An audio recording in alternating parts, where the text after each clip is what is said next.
Everybody, कैसे हैं आप लोग। सामाजिक विज्ञान की कक्षा में आपका स्वागत है। तो आप सभी जानते हैं कि हमारी जो सीरीज चल रही है, ऑनलाइन क्लास चल रही है, तो उसमें हम अभी पिछली वीडियोस में जो सामाजिक विज्ञान के उपविषय हैं अर्थशास्त्र और भूगोल, उसमें हम कुछ चैप्टर कवर कर चुके हैं। आज हम जो एक दूसरा उपविषय है समकालीन भारत और विश्व, उसकी हम आज बात करेंगे, यानी इतिहास, इसको हम इतिहास कहेंगे। तो इसमें हमारा पहला चैप्टर होगा यूरोप में राष्ट्रवाद। तो यूरोप में राष्ट्रवाद की हम बात आज करेंगे। देखिए, थोड़ा सा परिचय हम दे दें। आप जानते हैं, हम लोगों ने विभिन्न देशों के आधुनिक रूप को देखा है और यह समझने का प्रयास किया है कि आज जो देशों में एकता की भावना, एक राष्ट्र, एक संसद, एक केंद्र सरकार देखने को मिलती है, तो क्या यह पहले ऐसी होती थी। अगर हम इसका जवाब ढूंढने का कोई प्रयास करें तो उसका जवाब हमें मिलेगा, नहीं होती थी। यानी कि यह जो आज रूप हम देख रहे हैं, प्राचीन समय में ऐसा नहीं होता था। प्राचीन समय में एक देश या एक राष्ट्र छोटे छोटे राज्यों, रियासतों, रजवाड़ों या छोटे छोटे प्रांतों में विभक्त हुआ करता था और उनके अपने एक निरंकुश या शासक हुआ करते थे। और सारा राज्य बिखरी हुई अवस्था में, सारा जो देश था वो बिखरी हुई अवस्था में हुआ करता था। धीरे धीरे एक ऐसी लहर दौड़ी, जो बिखरे हुए राज्य थे वो एक होने लगे, एक साथ जुड़ने लगे और एक राष्ट्र की रचना होने लगी। तो इस तथ्य के माध्यम से हम राष्ट्रवाद को समझने का प्रयास करेंगे कि राष्ट्रवाद क्या होता है। तो देखिए, राष्ट्रवाद का अर्थ होता है, देखिए, किसी राष्ट्र के बिखरे हुए विभिन्न क्षेत्रों, राज्यों का एक एकीकृत रूप तथा उस देश के निवासियों के अंदर एकता की भावना जागृत होना राष्ट्रवाद कहलाता है। मतलब अगर एक देश के जो छोटे छोटे राज्य बिखरे हुए हैं, वो उनके अंदर एक राष्ट्र की भावना हो जाए, यानी वो एक राष्ट्र के सूत्र में बन जाएं, उनके सारे जो निरंकुश शासक थे, उन सारे शासकों की जो व्यवस्था है वो समाप्त हो जाए और संपूर्ण क्षेत्र पर एक सरकार या एक सत्ता स्थापित हो और एक ही नियम, एक समान नियम कानून हो, तो वो जो व्यवस्था है वो राष्ट्रवाद कहलाती है। समझ गए होंगे।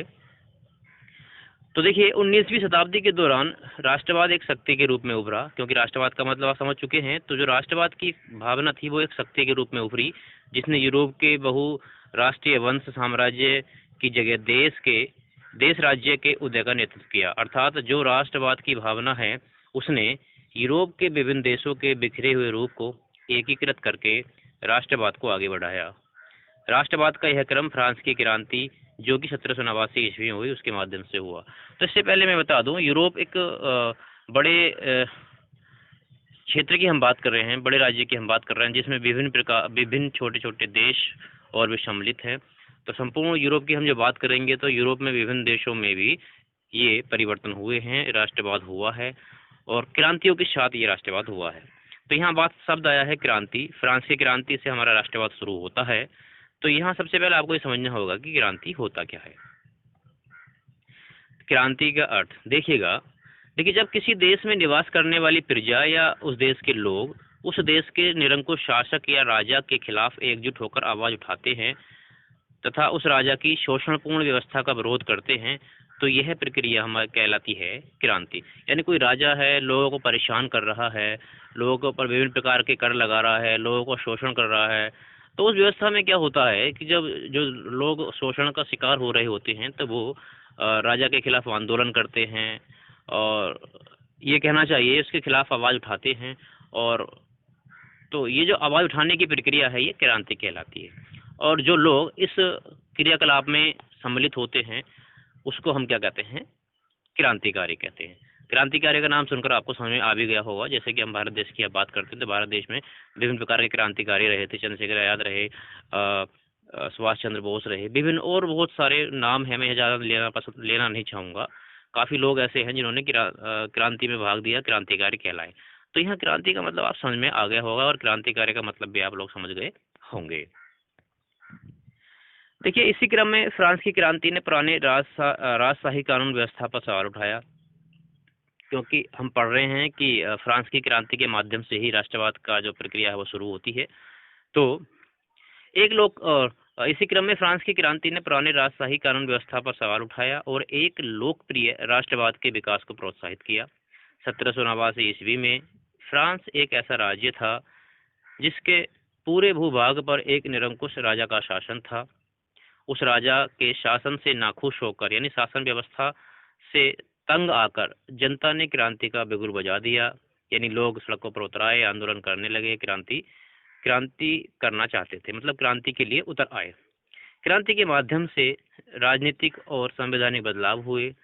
इस बदलाव के कारण शासन व्यवस्था राजतंत्र से निकलकर प्रजा के समूह में चली गई।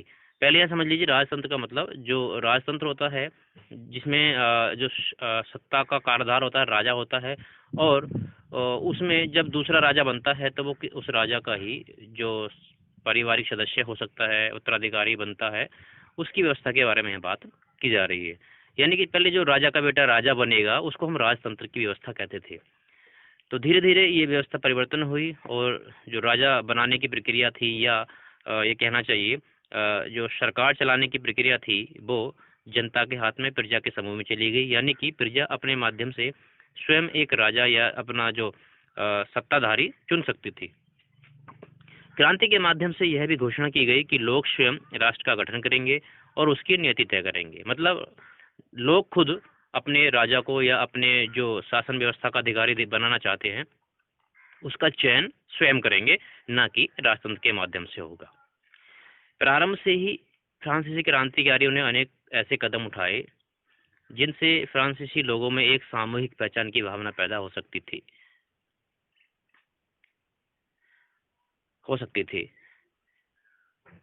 इसके साथ साथ नागरिकों और विचारों ने एक संयुक्त समुदाय के विचार पर बल दिया, जिससे एक संविधान के अंतर्गत समान अधिकार प्राप्त होते थे। यानी ऐसे समुदाय के विचार पर बल दिया गया जिसके माध्यम से संविधान के अंतर्गत समान अधिकार सभी को प्राप्त थे। अतः एक नया झंडा या फ्रांसीसी तिरंगा, जिसने पहले के एक राष्ट्रीय ध्वज की जगह ले ली थी, वो चुना गया। यानी एक झंडा तिरंगा चुना गया जिसने पहले के राष्ट्रीय ध्वज की जगह ली। स्टेट जनरल, जो कि फ्रांस की संसद थी पहले, उसका चुनाव अब नागरिकों द्वारा होने लगा। क्रांतिकारियों ने बाद में उसका नाम बदलकर नेशनल असेंबली रख दिया। पूरे देश में एक केंद्रीय प्रशासनिक व्यवस्था लागू की गई, जिसने संपूर्ण देश के नागरिकों के लिए समान कानून बनाए, तथा इसके साथ साथ आंतरिक आयात और निर्यात शुल्क समाप्त कर दिए गए और भार तथा नापने के एक समान व्यवस्था लागू की गई।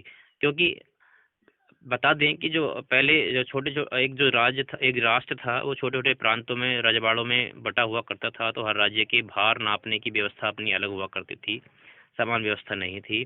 तो जिसकी वजह से जो लेन देन की प्रक्रिया थी या व्यापार की प्रक्रिया थी राज्यों के बीच में, उसमें समस्या आया करती थी। तो समस्या को दूर करने के लिए जब एक राष्ट्र की भावना पैदा हुई, राष्ट्रवाद हुआ, तो फिर जो भी पहलू थे इस तरह के, जो भी प्रक्रिया, जो भी तथ्य थे इस प्रकार के, उन सब में परिवर्तन हुआ। यानी हर जगह एक राष्ट्र की भावना झलकना प्रारंभ हो गया। अतः फ्रांस की क्रांति ने देश की अनेक व्यवस्थाओं में परिवर्तन किए और लोगों के लिए एक समूची राष्ट्र की रचना की। तो इस वीडियो में हमने अभी फ्रांस की क्रांति के बारे में थोड़ा जाना है। अगली वीडियो में हम और जानेंगे, फ्रांस की क्रांति के संबंध में कुछ और तथ्य पढ़ने को मिलेंगे, जिसमें हम नेपोलियन बोनापार्ट का बारे में भी पढ़ेंगे, जो फ्रांस के एकीकरण में, फ्रांस के राष्ट्रवाद में क्या भूमिका निभाते हैं, उसके बारे में हम पढ़ेंगे अगली वीडियो में। धन्यवाद।